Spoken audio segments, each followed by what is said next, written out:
Yo, what's going on, good people? Welcome to another episode of Just a Fan Podcast. It's just a couple of fans that know a heck of a lot about football. As you already know, I'm Tristan TV, man with the gift and the gab. As you see to my left, to y'all right, the closest thing to a professional athlete. I'm gonna keep saying it. He hates when I say it. But what's going on, brother? How's it going, folks? How's everyone? Just below me, you already know it's the Human NFL Encyclopedia. Okay, listen. Pre-show, I mean, my man was all hype. Had the rap lyrics kicking. So my man ready to bring it. Brandon, what's going on, my guy? The Four Horsemen is back, baby. Yeah, boy. And of course, last but certainly not least, Mr. Chaos himself. He's definitely going to bring some special noise this evening. Somebody get him. Pandemonium. So, no. Somebody get Brandon because he on 11 tonight. Indeed. Hey, listen. Knowing you, Eric, you're probably going to match him. So. Because I got some. Oh yeah. I know you got some stuff. I know you got some stuff. We're going to get right into it. We're not even going to waste any time. So much has happened between. I mean, like I said last week, it was so nice we had to do it twice. We had 2 episodes last week, and it still had crazy stuff going on in the NFL, man. This is why, like Brandon says, NFL is king, even in the off season. Like, it was mad crazy. We thought we covered our bases after the Thursday night show. There were still things that went on over the weekend. The grease is always hot. The grease is always hot. So let's go ahead and start off with the number one big ticket thing that happened over the weekend. As of Friday, 3 p.m., because I was still at work. I remember when I got that notification. Deshaun Watson takes away his no-trade clause to go to the Cleveland Browns, the dog pound. Cleveland, how y'all feel? Cleveland rocks right now. I mean, so it's to the tune of the great $230 million contract, fully guaranteed, easily making it the highest fully guaranteed contract in NFL history for one Deshaun Watson. Fellas, how we feeling? How we feeling about this? That sounds like a deal Cleveland would make. We know Deshaun Watson's a baller. We know that's a fact. Undisputed, undenied. Didn't play for a year.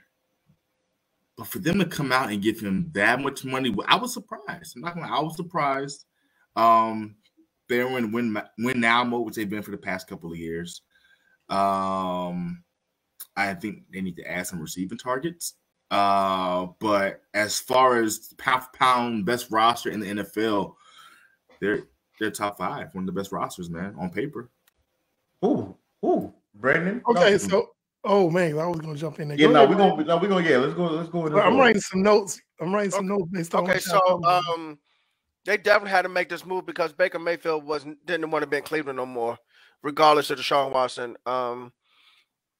He was going to hold out this year, and they knew they needed a quarterback, and there was no need to waste time with this roster. So trade for Deshaun Watson, open up your. I'm not gonna say Super Bowl window, but let's say at least AFC Championship window, and you bring in Deshaun Watson, your AFC Championship window is wide open because you're going to be competing with a lot of the other best teams in AFC that made a lot of noise last week because now you get to be able to compete with Patrick Mahomes, Justin Herbert, Derek Carr, Russell Wilson. You're going to be competing with a lot of teams. Lamar Jackson, Joe Burrow. There's a lot on that list. Yeah. As a matter of fact, if you would have saw Colin Cowherd's top 10 quarterback list in the AFC last week, it's like, yeah, there's a reason why they had to bring him in. Because Baker Mayfield, I mean, fine, but Deshaun Watson takes them over, takes them to a whole different level. So, yeah, this move had to be made. As long as he's the same player. We haven't seen him play in a year. But okay, but you know what? And valid point. But can we, if they can bring in Jarvis Landry, they're not. If they can bring him back, and if they can bring in Will Fuller, then and they already have. Is it official?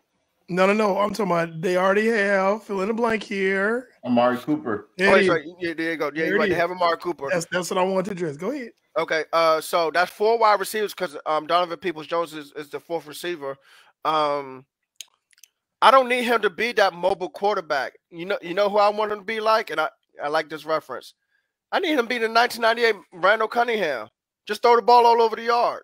You got running back and Nick Chubb. I don't need you to I don't need you scrambling as much as you used to. You still have Kareem Hunt on the roster and David Njoku. Exactly. So I don't need him to be the mobile quarterback he was 2 years ago. I just need him to be able to throw the ball all over the yard and run the ball with Nick Chubb and keep that defense going, and let's go. I want to slow down that AFC championship path we're talking. Okay. So look at the Browns. And look at the Bengals. And I don't see I see the Browns being competitive. Unless they bring in a few more pieces, I don't see the Bengals are still the team to beat in that division, hands down. Well, of course, but that's why I said they need to bring in those 2 receivers that will help them out a whole lot. Yeah, but none of them are Jamar Chase. But yeah, they need to bring in some more help for him. I do agree with that. And address that D line because they lost Clowney, right? Not saying that he was like balling out of his mind. But he might get re-signed. Yeah, because Clowney hasn't been signed yet. So like we already discussed off the air. We talked about how the value goes down as somebody sits in free agency for too long. So the longer he sits, the more his value goes down, which means he's going to have to take a cheaper contract, which is right up Cleveland's alley. So like, hey, yo, you can come back, but you can come back for this much. I know what you want, but look here. Ain't nobody else calling your phone, are they? Okay, so you come on back for this much. Hey, look, Joe Crack said it. Yesterday's price isn't today's price. And like I said, that market goes down. Yes, sir. So as far as Deshaun Watson, first of all, I'm glad that has left the city. I don't have nothing against Houston. I'm a Houstonian. I live in Houston. However, the debacle that is the Houston Texans organization, which has been a debacle since its inception. I was arguing with one of my friends earlier this week. Shout out Joe Polk. He was talking about, Cleveland is a dysfunctional franchise, just like Houston. He's going from one dysfunction to another. I say, I beg to differ, sir. Cleveland has been dysfunctional over the years, but Cleveland has also sought to correct their dysfunction. Okay, they've made moves to correct their dysfunction. They have a roster. Exactly. So Houston has been dysfunctional for the longest, which was one of the leading principles of why Deshaun Watson wanted out of Houston. Okay, J.J. Watt, this is kind of on topic but off topic, but J.J. Watt wanted out of Houston because he was like, I'm wasting my career here. And he was Houston's favorite son. Yep. J.J. Watt could do. If my mama, if you watching right now, you know I'm telling the truth. You would disown me for J.J. Watt. If you had enough food at the house for Sunday dinner, I know my mama watching. She's watching right now. She's going to watch it on YouTube. Denise Wright Jackson. Mama, if J.J. Watt say, I'm hungry, and I said, I'm hungry, you're going to put me on the front porch and feed J.J. Watt. That's how much they love J.J. Watt. Okay? But he realized how dysfunctional that this franchise was in Houston. He's like, I want to go. And Cleveland is trying to right the ship. They're tired of being the Cleveland Browns, air quote. They want to be the Cleveland Browns. They want to be the Cleveland Browns. They don't want to be the Cleveland Browns. So they tired of it. So they're making – I can't fault somebody for attempting to try to make themselves a contender. Sometimes they miss, but sometimes they hit. So this one here, this signing right here, that's the best quarterback that they've had probably in the last – since they left the league, became the Baltimore Ravens, and came back. That's probably the best quarterback that the franchise has had, period. And to be honest, before Deshaun Watson, Baker was probably the best quarterback they've had in a long time. And now they just upgraded that. So Yes, this is a great signing. I'm glad he's happy. I'm glad. Right, Titus. JJ said I'm out. But I'm glad for him that he getting the bag. I'm glad that Cleveland's this AFC North is looking really interesting. Come moving forward. It could be back to the old AFC North how it used to be. Back when it was like the Steelers, the Browns, the Bengals, and slips my mind. Who was in AFC North back in the old AFC Central? Yeah, remember that? Yeah, that was way back. AFC Central. Who was it? Who was it? Was it Arizona? No, Arizona was always NFC. Was it the Colts? No, Colts was the East. That old AFC, I want to say it was Houston Oilers. I'm thinking that AFC Central. But that AFC Central was tough, man, back in the day. You know, and I'm dating myself talking about AFC Central. They got some people right now that's looking like, what is he talking about? But I'm dating myself. Yes, I'm 47. Okay. But I don't look at ladies. So anyway. I can't.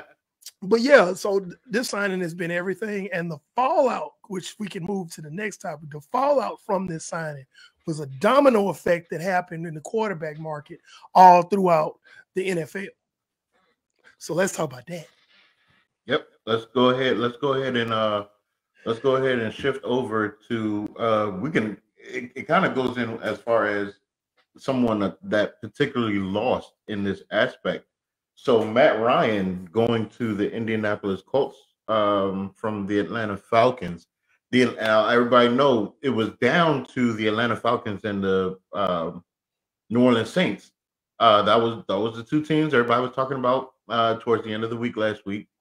So Matt Ryan is over in Indy. Atlanta Falcons signed Marcus Mariota. The New Orleans Saints re-signed Jameis Winston. So this Deshaun Watson take really did cause a snowball effect. I think more so with Atlanta. If I'm an Atlanta Falcons fan, how should I feel right now with this entire situation? How this unfolded? Because it seemed like it was a shoe-in. You shouldn't feel anything if you're an Atlanta Falcons fan. I'm about to make some Atlanta Falcon fans really mad at me, but y'all wasn't finna do nothing. Y'all was gonna be out there, hey, we got Deshaun Watson. If y'all would have signed him, but what did you have around it? No targets. No targets. Let's be real. Cordero Patterson, who is a good weapon, but he's not a bona fide number one running back or a bona fide number one receiver. He's a poor man's Deebo Samuel. Basically, the funny thing was he was in the league before Deebo Samuel. Deebo Samuel is the new and improved Cordero Patterson. So, listen, you're going to win a few more games if y'all decide Deshaun Watson in Atlanta, but let's be real. Yeah. So, Mariota being there is right. It fits right in with Atlanta's growing pains. Atlanta's not finna threaten anybody this season. That's not finna. But what I will say for these teams that were in on the Deshaun Watson sweepstakes and didn't get him, they were smart enough to have a contingency plan. May not have been a great one. Yep. But they had a plan. So we ain't with Deshaun. All right, we're gonna re-sign Jameis Winston, Saints. Well, actually, Carolina didn't have a contingency plan. No, Carolina doesn't have one. That's about the only team that. Well, there's another team that doesn't have a contingency plan that I'm gonna get to later. Listen. If I'm a Falcons fan, I'm cool with letting go of Matt Ryan. It's about time to rebuild. If I'm a Falcons fan, I'm glad we're not paying this dude close to $30 million anymore. Ooh, let's talk about the money. You know, paying I'm cool, man. I'm cool rebuilding and saving cap. It's free agency. Teams don't have to spend all their money. People think that teams, we got $30 million to spend it all. You don't have to do that. It's okay to take a step back, rebuild, draft well. My thing with Indy, if I'm an Indy fan, I'm kind of like, why do we keep bringing in all these old quarterbacks, man? Why can't we draft and develop the guy and bring in some veterans on defense? It's their fifth year with their fifth starting QB. Now, to be fair, since Andrew Luck. To be fair, this year is not the year to do it. So, and I think it wasn't that silly for Indy because Matt Ryan's on the backside of his career. Okay, so they have the option of drafting a guy this year who could be developmental, or they can wait till next year and draft a guy. Look at next year's market. not market, but next year's draft and draft a guy. And by the time Matt Ryan's ready to shuffle off, into the sunset, this kid might be ready, whoever they draft. So, they ain't gonna do that. They ain't gonna do that. They're gonna bring in Kirk Cousins in the next year or so, or next year or two, because Frank Reich's supposed to be this offensive genius. Why do you only get veteran quarterbacks? Offensive genius. Why can't you draft a guy, develop him? Because they got a team that can win right now. This is true. That defense is fantastic. But they haven't been winning right now with these guys. Well, the QBs haven't panned out to be what they're supposed to be. No, honestly, you know what the real blame is for Indianapolis? You want to know what the real blame is? What's that? It's Jim Irsay. It's how he did Andrew Luck. This team that's formulated right now, this was supposed to be Andrew Luck's team. That all season that he eventually retired, that's when they just brought in Quentin Nelson. They just brought in some of them defensive. They were coming in. Yeah, and think about and see. Okay, look at your calendar year. Andrew Luck should still be on the roster. Andrew Luck should still be starting in Indianapolis. Yes, he was drafted in 2012. So I agree. Andrew Luck probably be what, 32, 33 years old right now? Yes, right in his prime. Yes. Yeah, because with this Indianapolis team, with Andrew Luck starting, they go out and they make the playoffs, and then they raise all kind of hell while they're in the playoffs this year. The team that they had this year with Andrew Luck at quarterback, they at least get a Super Bowl appearance. Yeah, it'd have been a dogfight in that AFC. He got them to an AFC Championship game with the team that they had. Yeah, and let's be real. The AFC already a dog. The AFC already, it's already a dog in the AFC. But they'd have just threw more in the gumbo pot, and then it'd been even more to talk about if Andrew Luck was still in Indianapolis. So, but I'm gonna give Indianapolis props for at least having a backup plan. Okay, Atlanta, although it's not a great one, they had a backup plan. The Saints had a backup plan. The Carolina did not so much. So, but you were in on Deshaun Watson. You didn't get him. The Seahawks did not have a backup plan. Because remember, you heard it here first. I told you when they made that trade to Denver, I said they're going to package them picks and they're going to try to make a play for Deshaun Watson. And it blew up in their face. Deshaun Watson straight up told him, no, I'm not going over there. And it blew up in their face. So now they stuck with Drew Lock. So there are two teams in the NFC West that have some type of quarterback conundrum, whether you don't have one or you got two and you need to get rid of one. But it's kind of shaky for two teams in the NFC West with that quarterback situation. And one of them has a horrible cap situation, which we're going to get to in a minute. Well, shoot, and then you even got the Cardinals, man, where, Kyler's disgruntled. Because they ain't paying this man what he wants. They better give him a juice box and some animal crackers and sit down. And tell him to sit down. Tell him to sit down. I love it. I fully agree. Now, everybody knows how I feel about Matt Ryan. For those that don't know. Uh-oh. Here we go. For those that don't know, if you watch my other show, Rolling with Ramos, every Thursday, okay? I'm mad y'all muted yourselves for this. Every Thursday, y'all know how I feel about Matt Ryan, okay? I'm going to say this. Matt Ryan can work in Indy if they're not asking him to be who he was in Atlanta. So basically, asking him to be Alex Smith. Just manage the offense. Yeah, there you go. Just manage the offense. You don't have to be Matty Ice. Yeah, because manage the offense. That's true. The defense is going to give them enough opportunities to put up some points or get in the scoring position for, Yeah. And if they score enough points, they got a ground game to close out the game. Exactly. Yes. So he can be successful there for sure. For sure. Yes. I think he'll do. I think he needed a change of scenery. I think he needed. I think the Atlanta Falcons need to move on from 2 years ago. Okay.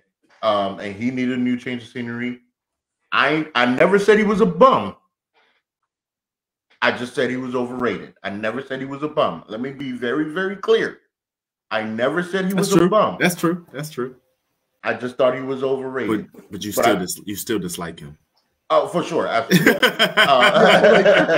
Tristan has a visceral dislike. Absolutely. To put it lightly. Absolutely. But I do believe, and I do believe he may. I saw on Twitter when people were talking about Carson Wentz, they feel like Carson Wentz is better right now than Matt Ryan. And I'm not really ready to say that because Matt Ryan can take care of the ball. And that is to me, that's the key thing for a quarterback. If you know how to take care of the ball, we can do everything else with you. Now, you got to know how to take care of the ball. Go ahead, Brandon. I'm going to add something to that real quick. Problem I still have with Carson Wentz still to this day is the fact that there's a reason why he's on his third team in 3 years, and it's that he lacks leadership. Well, here's the thing. Even with that, these players, even to this day, I saw an article come out as recent as today. These Indianapolis Colts players are coming out and saying they love Carson. So I'm trying to figure out, well, what is it? Now, I do believe it in Philly. I don't know about Indianapolis.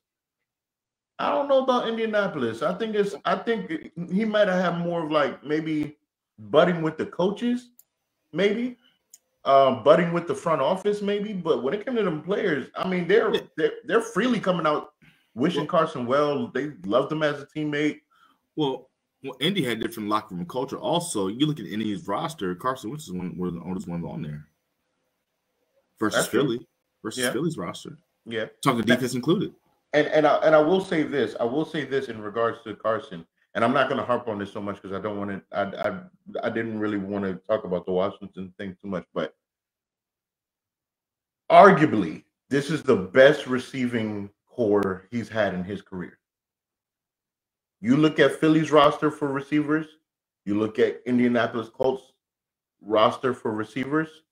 This might be the best overall receiving core, tight ends included.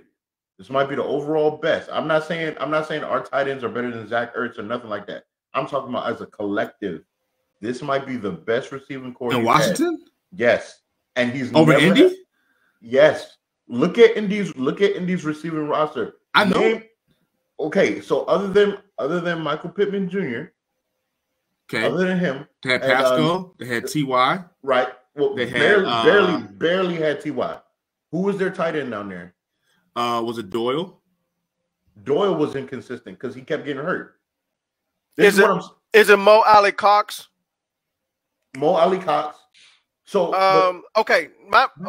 So quality receiving core for sure. Okay, in Philadelphia, he had Alshon Jeffrey at his best, Torrey Smith, Zach Ertz. Zach Ertz is a dog, and Dallas Goedert. Dallas Goedert was inconsistent. You can't name Torrey in that receiving combo. You can't do that. But that's what I'm saying. So for me, I feel like this might be as far as a collective, this might be the best he's had. And for Terry McLaurin, I feel like this is a bona fide young stud number one receiver that he's going to have. Even when Alshon Jeffries was good, Alshon Jeffries was still a bit long in the tooth. That's true. So for me, I'm just interested in getting a look and seeing what it's going to look like. I'm not saying he's going to be all world. I'm not saying we're looking at 2017 Wentz. I'm just saying it might look a little better here than in his previous stops. That's all I'm looking at that. But we can move forward in regards to talking about. So we talked about with Matt Ryan. Let's go back to Cleveland. What's up with Baker? Where's Baker going to go?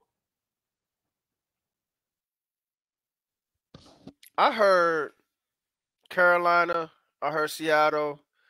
That's about the only two teams that's really truly looking for a quarterback.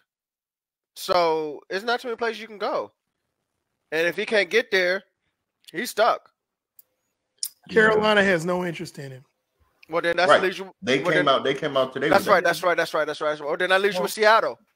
Yeah, so I don't know how desperate Seattle is, and I'm assuming with Drew Lock, they're pretty freaking desperate. I would be. I'd be scrambling. I'd be trying to get. I mean, you have draft picks. Go get Baker Mayfield. Get him out of there. Give him some kind of extension. I mean, you have to do something. I mean, he can't stay. He can't stay in Cleveland. So So yeah. But if he don't go to Seattle, where's he going to go? I don't know, but he can't stay in Cleveland. Where's he going to go?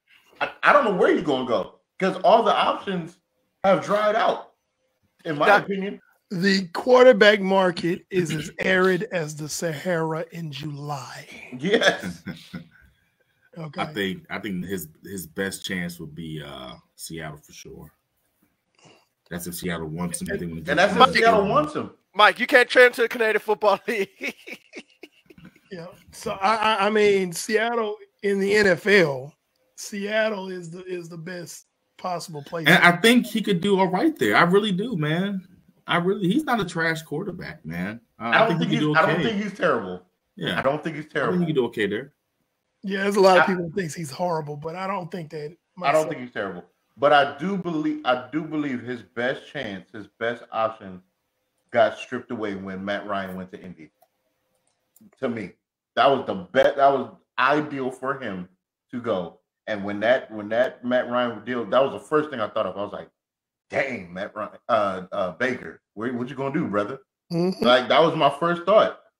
So, I see Titus is saying that Seattle is his best choice. That's his only choice. That's his only choice. He bro. ain't got no option.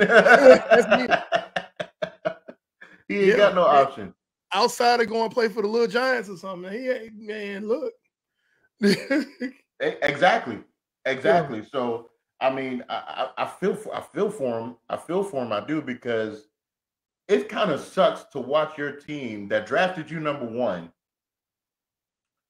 basically gave a whole bunch of money and their firstborn child to Deshaun Watson, someone that we ain't watched play in a whole year, when you was out there last season basically with half a body trying to make it happen on the field. I mean, I would feel some kind of way. When you put it in that, for all the people that are giving this thing about giving Baker a hard time, put it in that perspective, okay? The man went out there, literally half a body, all year, was gutting it out, trying to make it happen for y'all. After y'all just celebrated him the year before because y'all got into the playoffs and won a playoff game with him. So y'all just celebrated him the year prior. For all that to turn around and them to basically give the sun, moon, and stars to a guy, albeit talent-wise, is probably better than Baker, we haven't seen him play in a year. So, and I'm sure, because Baker, like you said, before he got there, they had him won in 700-something days, playoffs, all that kind of stuff. I'm sure that's why Deshaun's like, listen, y'all ain't do him right. You're going to pay me every single of my contract. Right now. All my coins. Run me my coins. Run me my money. Now. All of it. Yeah. I ain't mad at him because he let me tell you something. A lot of people don't understand how smart Deshaun Watson is. You know, they really don't understand. He played that like a piano. Okay. Yes, he did. The no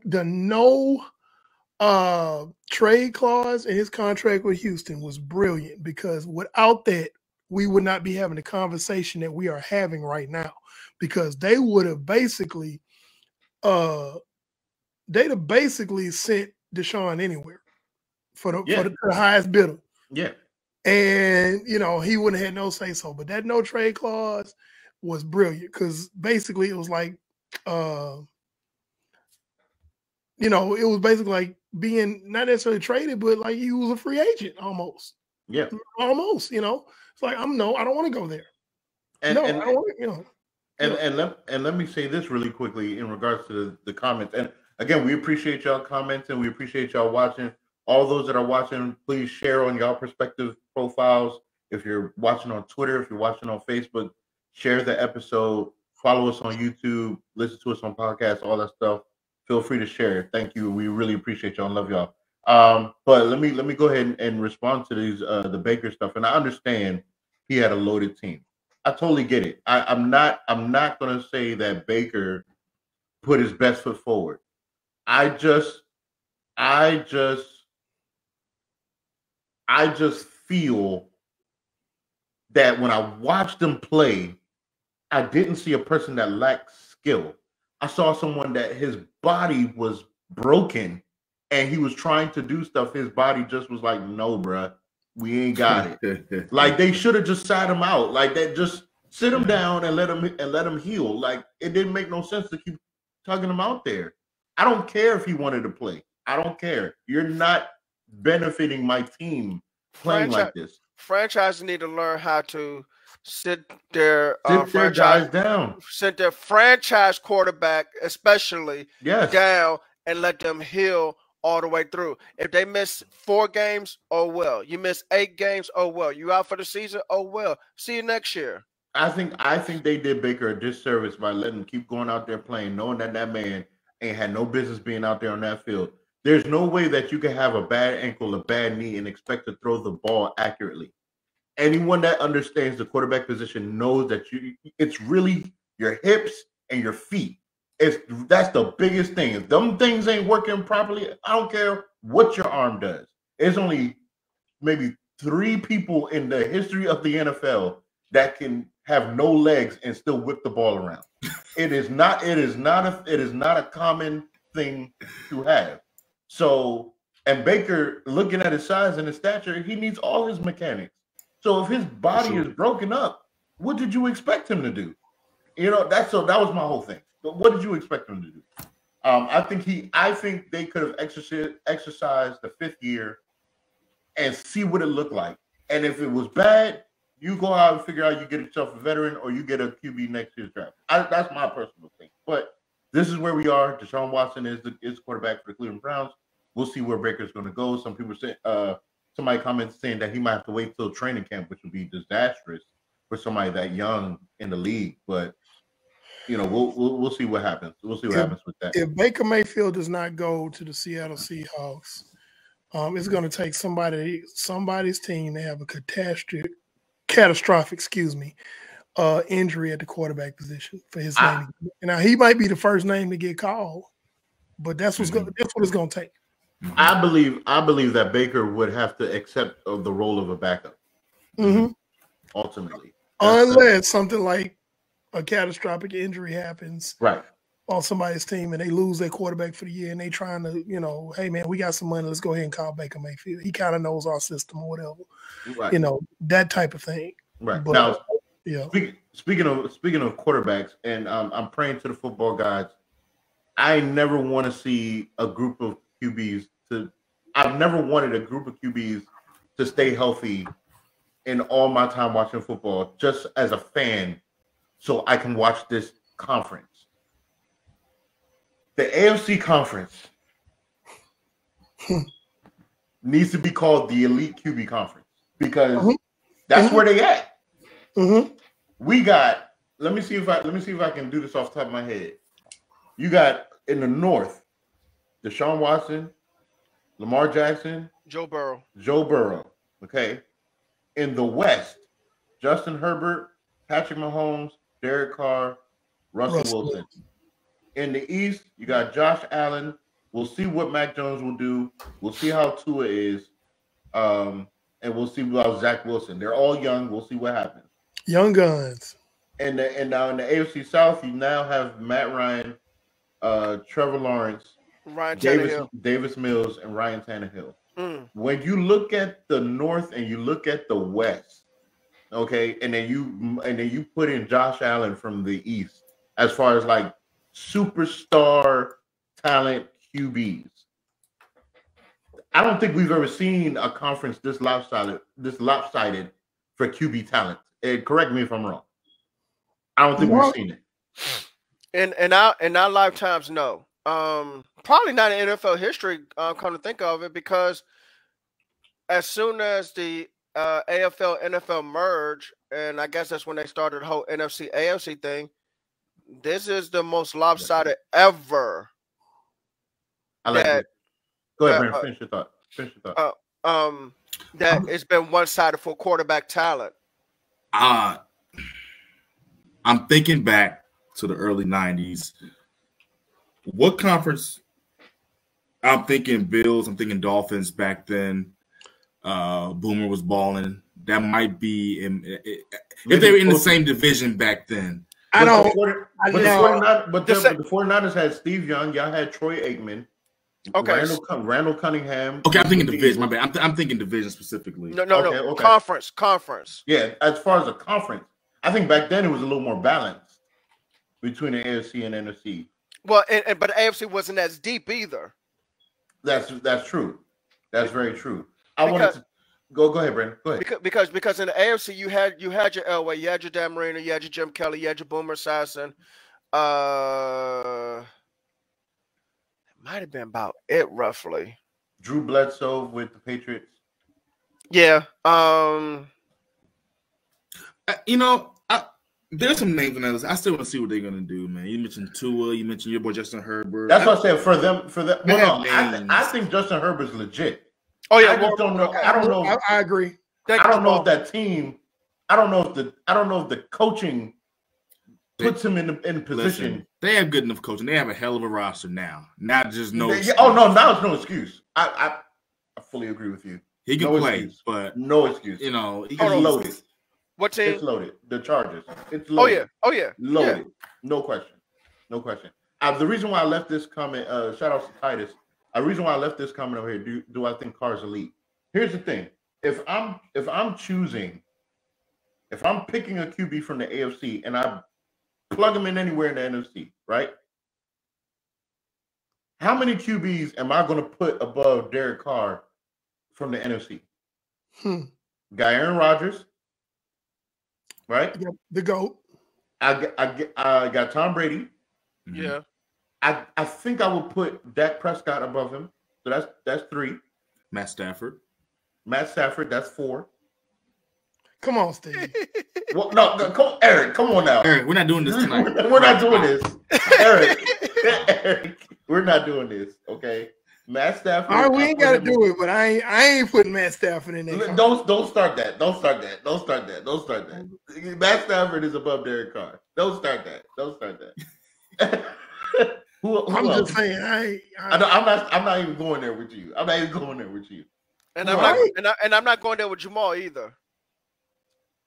Yeah, no. I'm gonna put Jamal's stuff up. I ain't no. So that's what, 4? That's 4 QBs, right? That's about it. So that's what I'm saying. So Derek Carr would be the 5th best QB in that conference if you took him out of the AFC conference. That's why, Titus, when I say if Derek Carr's elite, if you're looking at it from the conference currently in. I'm sorry, Tristan, but at the same time, you have a lot of the NFC quarterback situation is unique this year, man. You have a lot of young guys that who are going to their sophomore season, their 3rd season, who still haven't come into their own yet. You're looking at Chicago. You're looking at where else? You looking? Maybe San Francisco Philly, if they start the right quarterback. Yeah, maybe San Francisco. I mean, if they start the right quarterback, the situation is different. We're gonna get into that one. Yeah, that's interesting. That's gonna be interesting. Yeah, I mean, I hear you, Steve, but I'm looking at it right as of right now. It's lopsided. And so I'm just like, everybody's going to the AFC. All the elite QB play is in the AFC. Okay. Now that brings me to the next topic, specifically the Wild AFC West. Is it the best division right now? So this is before the draft, free agency is still going on. Right now, is the AFC West the best division in football as it stands? I could not make that call, and I would not make that call in all professionalism until after the draft. I would, as of right now, I would say them in the AFC North.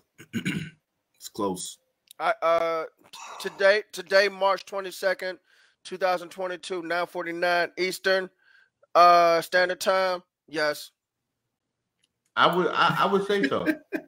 Again, it goes back to again. So we're saying quarterback is king, right? Quarterback is king for the NFL, right? You need a franchise QB. As of right now, all 4 of those teams have a quote unquote franchise guy. All 4 of them. The only team in the AFC North who don't have a franchise quarterback is Pittsburgh.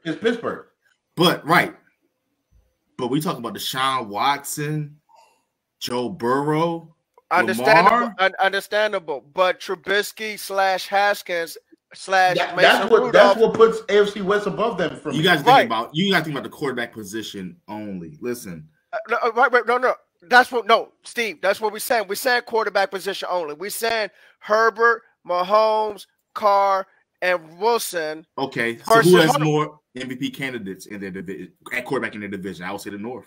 AFC West. There's 4 MVP candidates out there. Carr's not going to get the MVP. He's not going to get but Justin Herbert. No, you love Justin Herbert, Tristan. He's not getting MVP, man. He's not getting it. He won Justin Herbert's not getting it handily. Lamar already has the MVP. Okay, first of all, wait, gentlemen. Hold on, wait. Pando, wait. I understand Derek Carr is not going to get MVP, but you just said MVP candidate. Is it MVP or MVP candidate? He's neither. He's neither. He was in line for MVP a few years ago before he got hurt. Gentlemen, he's going to get. Lamar has one. Joe Burrow. I understand that, but we're talking. Juju ain't going to help. We're talking 4 quarterback. 4 gentlemen. Steve. Gentlemen. Steve. And then Deshaun Watson. Gentlemen. Pando, wait. No, I didn't wait it long enough. Wait. No, the original question is right here at the bottom of the screen. Pando. It says is the NFC West the best division in football? Yes. Okay.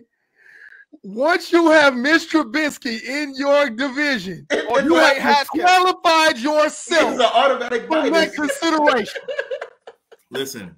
And I'm done. Listen. It's an automatic minus. No, I get that. Lamar Jackson, Joe Burrow. Hold on. Lamar Jackson, Joe Burrow, Deshaun Watson. I'll put those 3 against any other 3 in any division.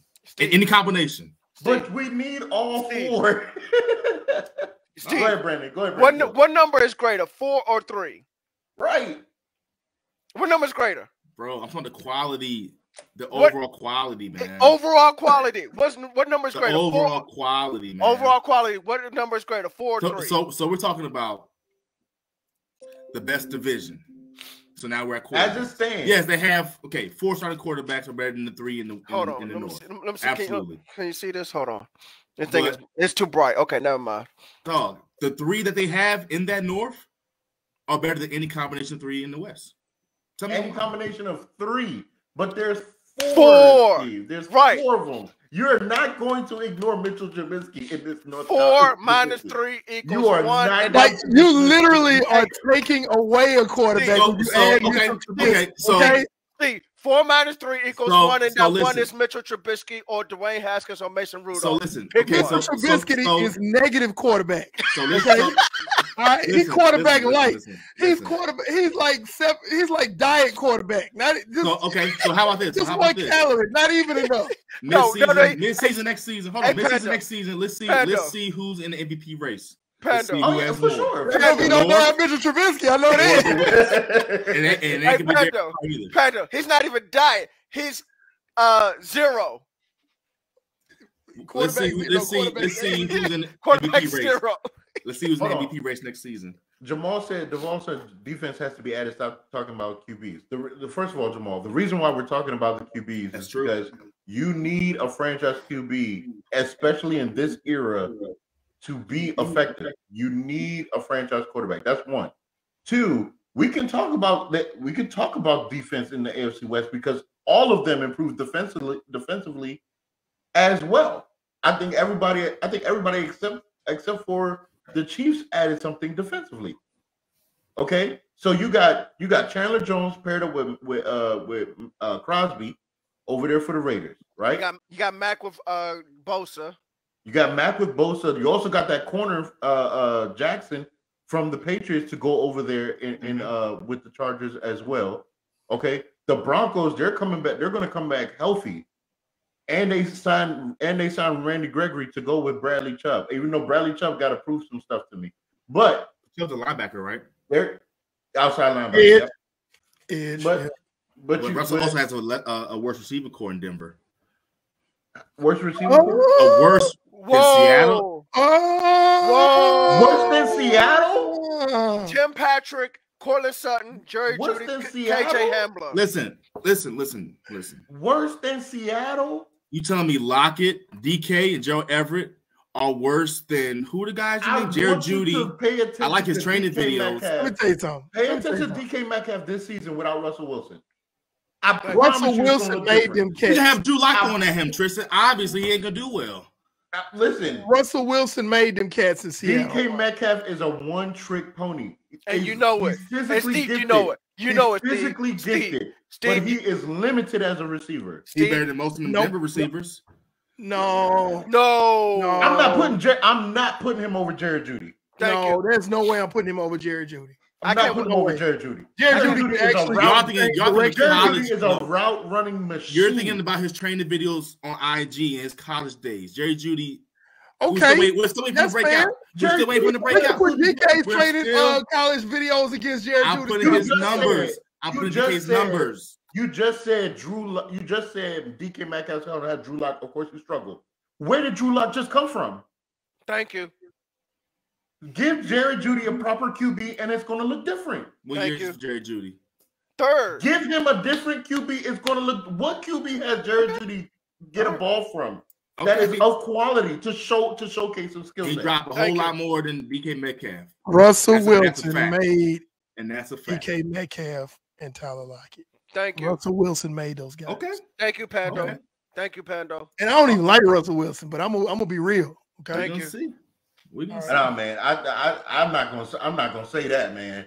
I ain't gonna go there. I think they're better. You think he's a better receiving core in Denver? I really do. Absolutely. I really do. Denver is about to go 10 personnel, and they gonna make. Listen, I I'm not really talking about do. success this year. I'm talking about who's better at the position. They about to go 10 personnel. But you're they- going one. they about to You're go- going one by one. They going That- 10. the receiving core, same thing I said with Washington. The receiving core as a total is better than Seattle's receiving So core. let's go one You at a can time. only Hold account on. for two receivers on No, Seattle. so you're Two telling me receivers. you put Jeudy and Sutton over DK and Lockett. You're going receiver by receiver. Yes, I'm and talking tight about this, end. so You don't I'm have go- no Fant no more. Who's the tight end now? The Who's the backup tight tight end Tim, wasn't bad. Tim Patrick, He was Cortland not Sutton, bad. Jerry Jeudy, KJ Hamler. I'm going 4 wide receivers. I'm either lining up 2 by 2 or I'm lining up 3 by 1. Watch how it looks with Russell Wilson throwing the football. Listen, I'm not saying they're not going to do well. I'm talking about who's better at the position, man. That's going to get more yards. Hey man, let me Obviously. tell you something. I'm 47 years old, and I got quicker change of direction than DK Metcalf. Listen, Eric, you hate everybody in the NFC West. No, Yes, you No. do. Yes, you No. do. Steve, No. Steve, hold on. Tell my panel. Wait. Steve, you and I had that conversation about DK Metcalf can't turn. he can't. The man's hips is One made of trick cinder pony. blocks. Who's better than him on Denver's team? Me. Thank you. Case in point. That actually proves my point. Thank you. I'm better than DK Metcalf. Say something now. DK Metcalf can't turn. I can turn. I'm old and slow. I can turn. I'm crying. I'm crying. Well, do you I run, can Listen, turn. man, well, do you run a 4-2-4-3, Brandon? DK is a one I trick. don't need to DK run is a one fast. I'm not I can saying he's turn. not, Tristan. I'm not saying I he's can not. turn. one trick baby. pony, man. Hey, I'm look, not saying look. he's not. Hey, let me ask you a question. Steve. Can DK Metcalf run a pivot route? He can run it all right. Negative. Negative. Come on, So y'all telling me, hold on. So you Negative. telling What me, about holding? Negative. What about holding, I'm Steve? running a pivot route. What about And holding, Steve? I'm This running a is a pivot cap. route. are y'all really telling me? So you'll take Cortland Sutton? No, for real. You'll take Cortland Sutton over DK Metcalf. As Yes. an overall complete Yes. receiver, yes. Yes. Okay. As an overall Okay. complete receiver. Because DK DK is a Metcalf can't physical turn. specimen. Listen, Steve. Okay. I DK hear is y'all. a physical specimen. I hear y'all. but he is Incredible limited as a Hulk had a receiver. child with Listen, RuPaul. I know he's- He got listen, I DK know he's Metcalf. limited as a receiver. Yeah, I give him that. But Cortland Ask- Sutton Asking ain't that D- great either, man. Listen, I'm not. See, Asking DK I'm Metcalf comparing to the turn two is like asking receivers. an Saying who's 18 better. wheeler Not to saying who turn. can do what, who can't do what. Who threw them the football, Steve? Who threw them the A football? good quarterback, Who? Woo! guys. A good quarterback. Steve, What QB was on Brock Okay, Osweiler? so okay. Steve, Listen, you You got talking Yeah. about Teddy? You talking about Teddy B? listen. Teddy B? Teddy Bridgewater played good last season, man. Don't do What Teddy Teddy- like that. Teddy Don't do Teddy Bridgewater like is that. done. Listen. Teddy Bridgewater didn't work out in Minnesota. Teddy Bridgewater, when he was drafted. This isn't the conversation, Brandon. Brandon, we know his stats. We know Teddy's history. This isn't the Teddy Bridgewater conversation. No, but wait. When Teddy Bridgewater was drafted in the first round, Norv Turner was his OC. He was supposed to have been the Troy Aikman type quarterback. Bio. Okay, but the encyclopedia. This isn't about Teddy Bridgewater. We don't know his transactions. We're talking about the receivers. Listen, this dude right here, man. He about to, man. Let's hear Teddy's history. This has nothing to do with DK Metcalf. Let's move on, gentlemen. Let's move on. Next topic, please. Hold on, wait. I'll real quick because I wanna shout out my coworker that got on here. My boy Eric, my coworker at WJLA, because he asked about the Colts. He's an avid Colts fan, and we always go back and forth about the Colts. And he was asking how I felt about Matt Ryan. I did address it earlier in the episode, but I'm gonna just tell you real quick. I said I believe that Matt Ryan can be successful if they don't ask him to be Atlanta Matt Ryan. And what I mean by that is that don't ask Matt Ryan to carry the load of the team. All he has to do is be efficient. Just be efficient. That's all he has to do. Just be efficient.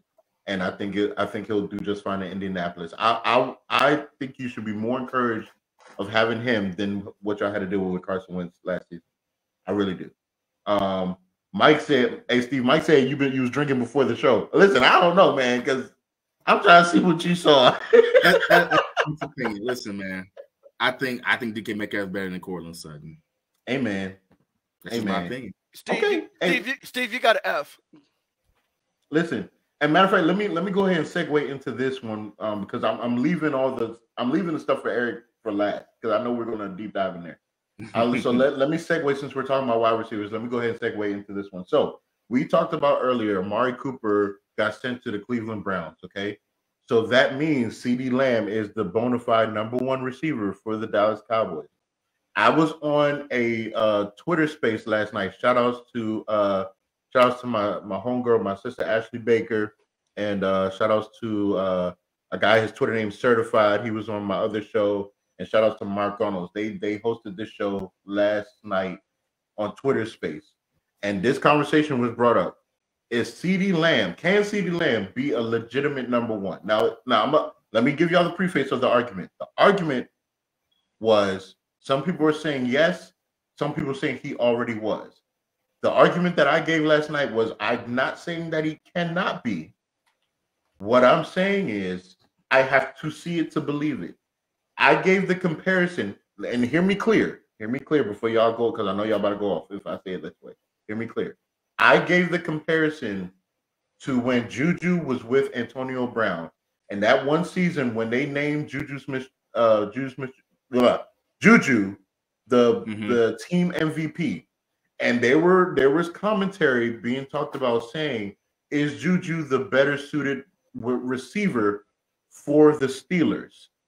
And I made the argument back then saying Juju can look as good as he does because everybody's paying attention to Antonio Brown on the other side. That's the feeling that I have with CeeDee Lamb, with having Amari Cooper on the other side of the ball. Because what they were saying was that they were trying to give the stats about CeeDee, what he did last year in comparison with Amari Cooper. I'm like, well, yeah, if Amari Cooper's getting all the double teams and leaving CeeDee in single coverage, I expect him to be successful. So, can he be the bona fide? For right now, the talent's there. I just don't know if the push for it is there. Can he be a legitimate number one receiver when all the attention is now going to be on him? And I'll leave it for Steve and Brandon to answer first before you and I, Eric. Well, I already answered, but before you, Eric. That's a very good comparison to Pittsburgh.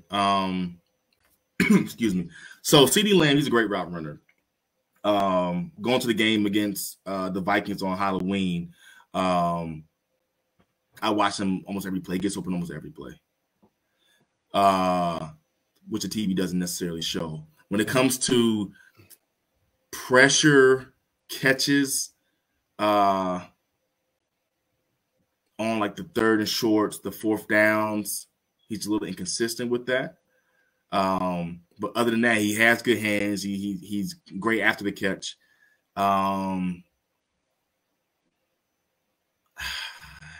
That's tough, man. I mean, he can be, but I don't know, man. Because now he's gonna get more targets. Now he's gonna have more pressure on him. So we gotta see what that looks like, man. And more often than not, he's gonna get the other team's best corner. Brandon, go ahead. He can be. It's going to depend on him catching the ball consistently. It's going to be dependent on how Kellen Moore uses him as well, because some of Amari Cooper's inconsistency was, first of all, he missed 2 games, so that's why I think he only had like 800-something yards. That's one, but also because Kellen Moore didn't do a good job of, scheming him open. So some of that's on Kellen Moore himself, not just the coverage. So it comes down to Lamb's hands and Kellen Moore, and it can work out. It can. Yeah. And now CeeDee Lamb, I think it's still supposed to work more so in the slot. So the best cover corner may or may not be in the slot. So this could work out to Lamb's advantage as well.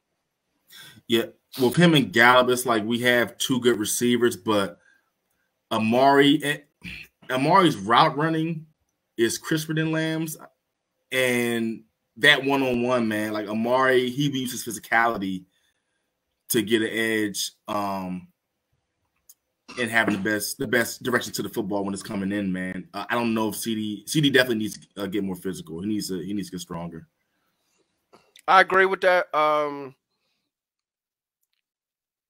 And like I said, Kellen Moore got to get him open in space and let him work with the ball in his hands.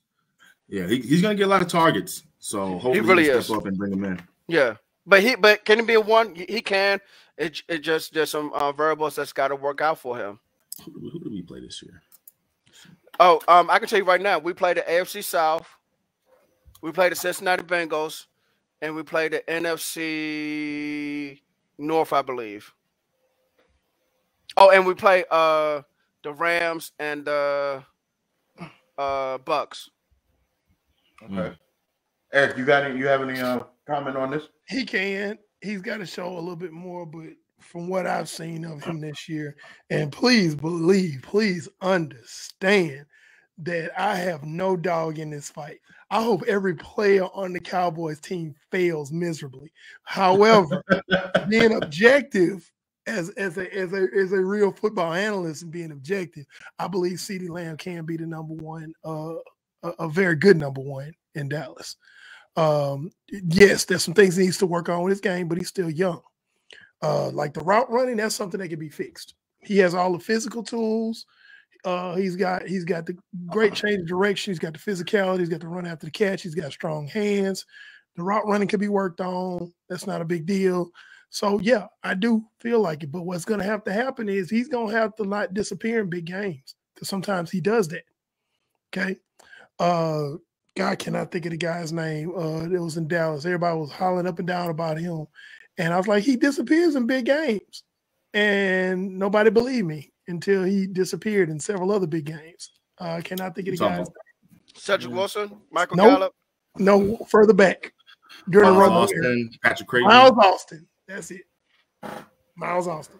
So he could be CeeDee Lamb could be Michael Irvin, or he could be Miles Austin. I just need CeeDee to stop dropping wide open catches. That's Agreed. And that's what I'm saying. It can swing either way.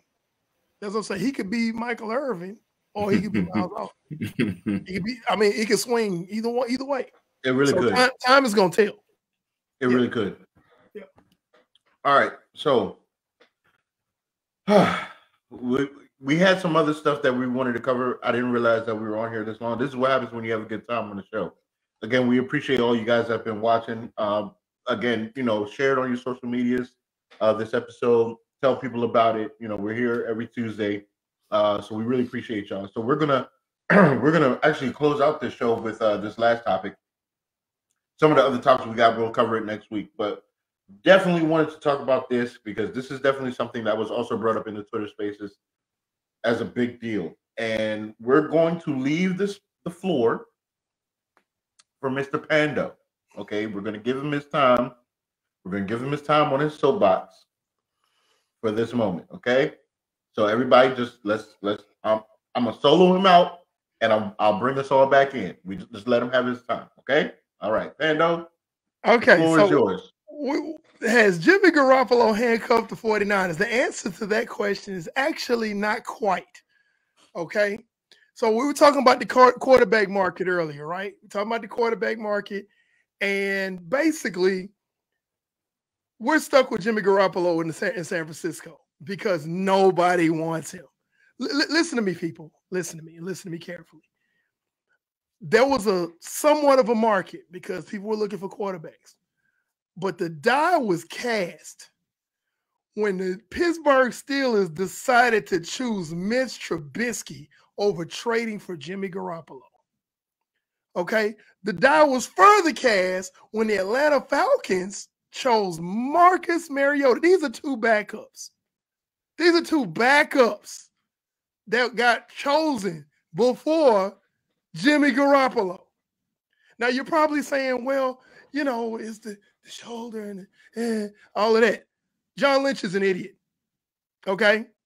And I'm about to tell a little story right quick. I have a washer and dryer downstairs in my garage. I just got a new washer and dryer, folks.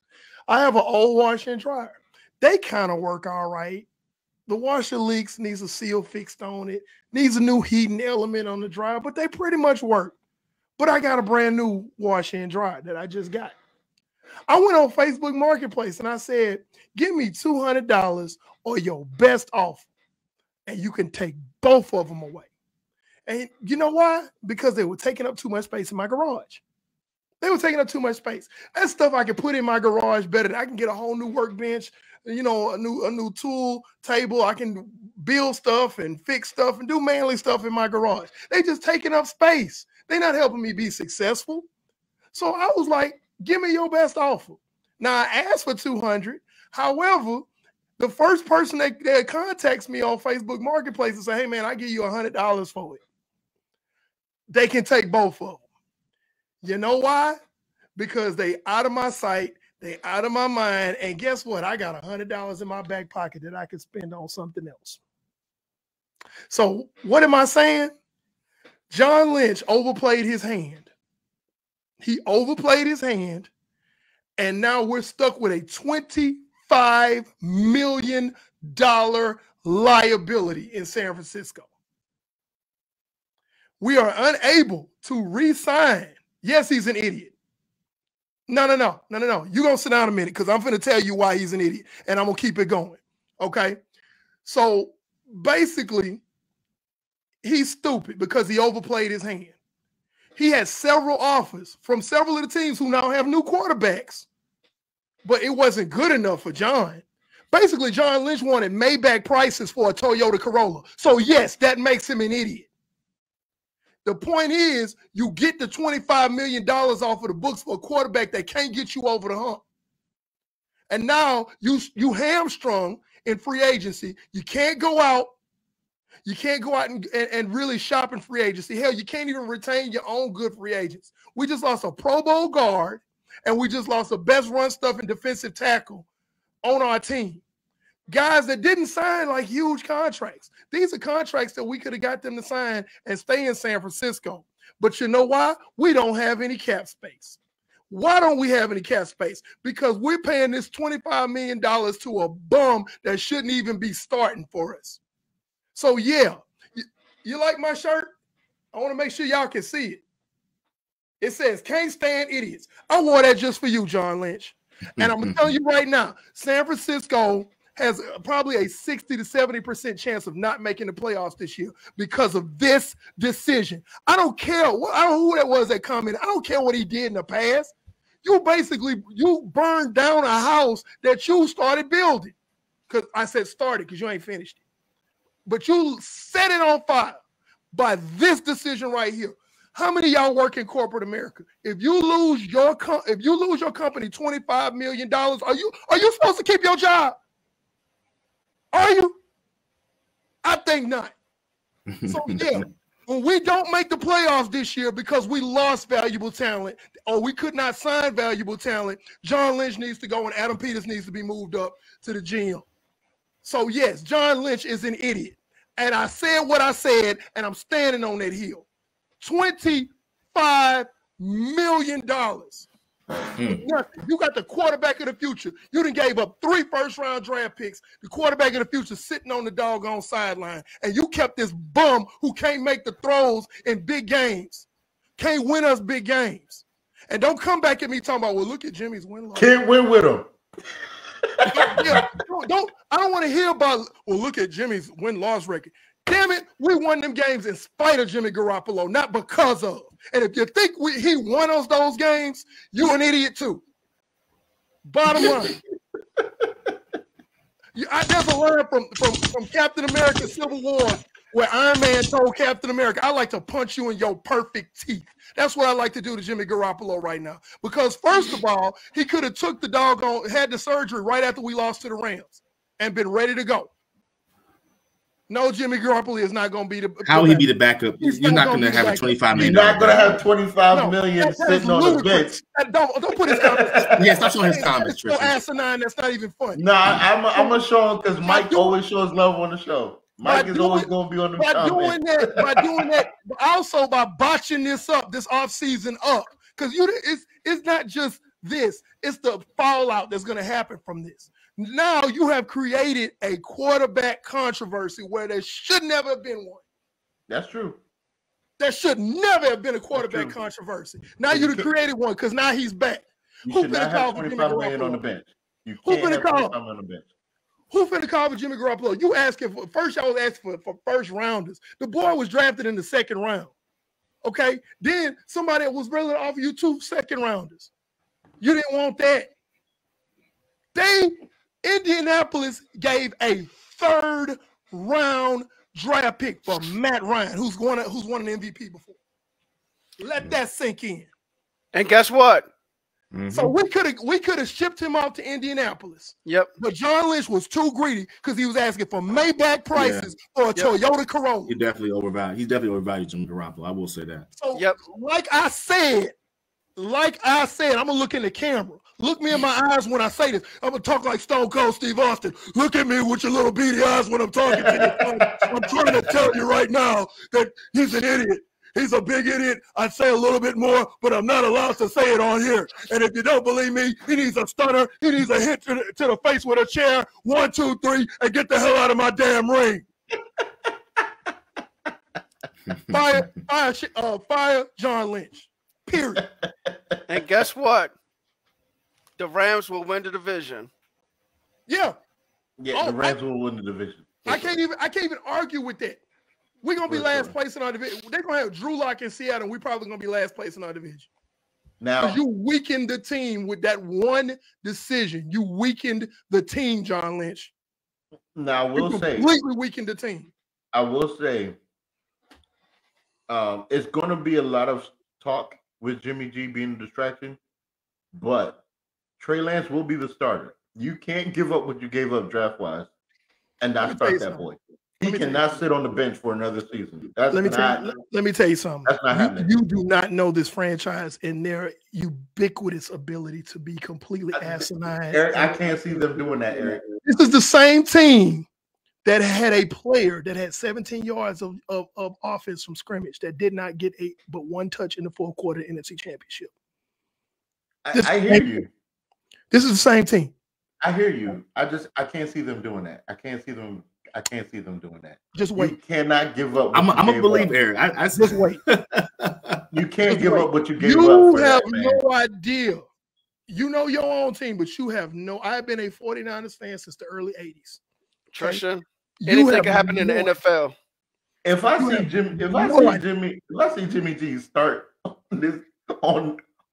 on God's Sunday, okay? They've been talking about that happening though. If I see Jimmy Garoppolo start on God's Sunday after what they gave up for Trey Lance, listen, I'm gonna put an episode just for I'm gonna just let Eric rant for a whole hour. It's just you can't. You're not gonna be able to bro. put it on because it's gonna be too many cuss You words. can't. But I wouldn't be surprised because they were already interested in some of these veteran QB that just signed throughout the league, man. Yeah. You have no idea the ability of my team to mess up something good. I truly believe Trey Lance will start. I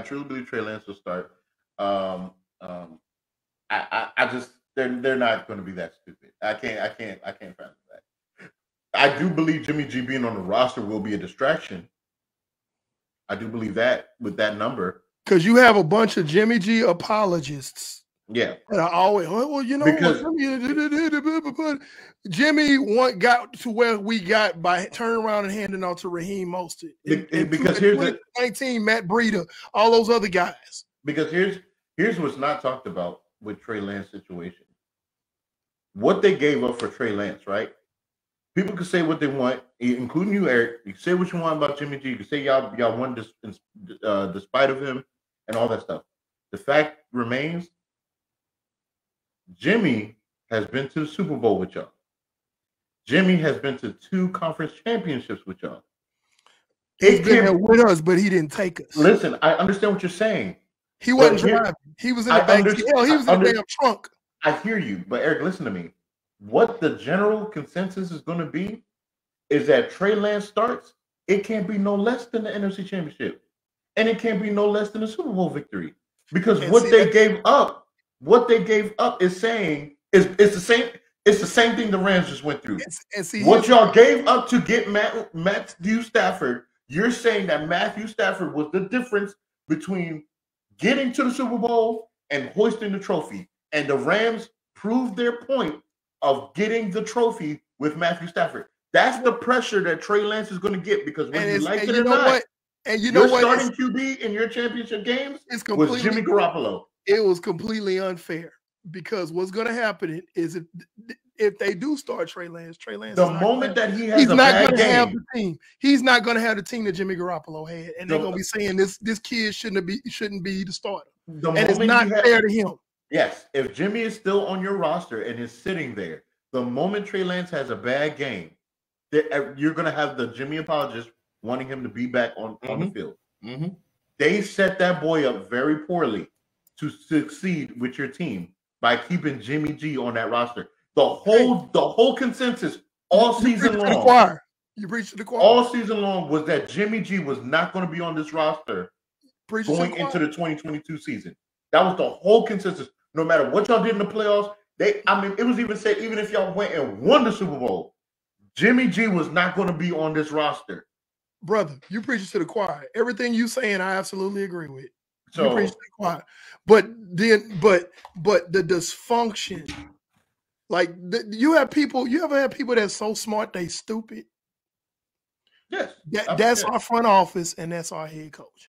And when I'm telling you right now, like prime example, Trey Lance's first start last year.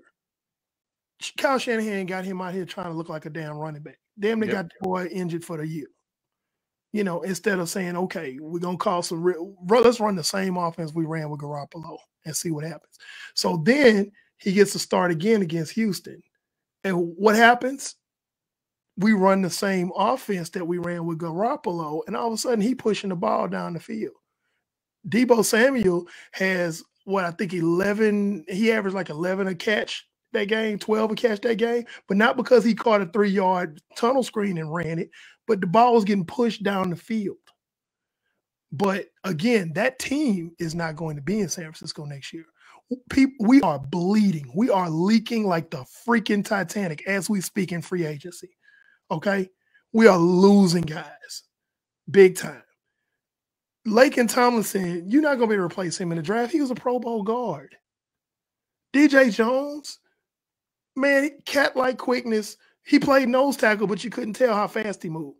When you got a guy that big that's over 310 pounds that can chase down and sack Kyler Murray, you got a player, and you let him get out. Okay? And why? Because we couldn't afford to keep him. And why? Because there's $25 million in hock behind a quarterback that can't win the big games. Can't make the throws in the big game. Do y'all realize Jimmy Garoppolo threw an ill-advised interception in every playoff game this year? Every one. He threw one in Dallas. He threw one in Green Bay.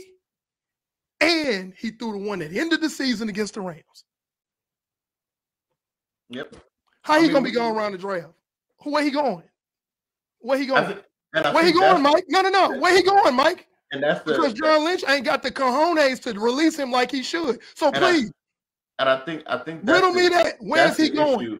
That's the issue, is that where is he going to go where someone's going to absorb that money?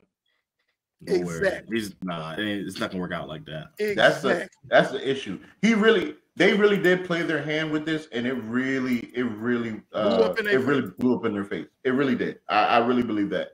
And I can't even make fun of Seattle because hell, Seattle still got a bunch of draft picks and Baker Mayfield. They got a bunch of yes. So Seattle can still get them a decent quarterback. Yeah, we got a decent quarterback, but you won't let them play. The 49ers are in a bad situation. We're in a horrible situation. Yeah, they really dropped the ball with. And it's John Lynch's fault. John Lynch is an idiot.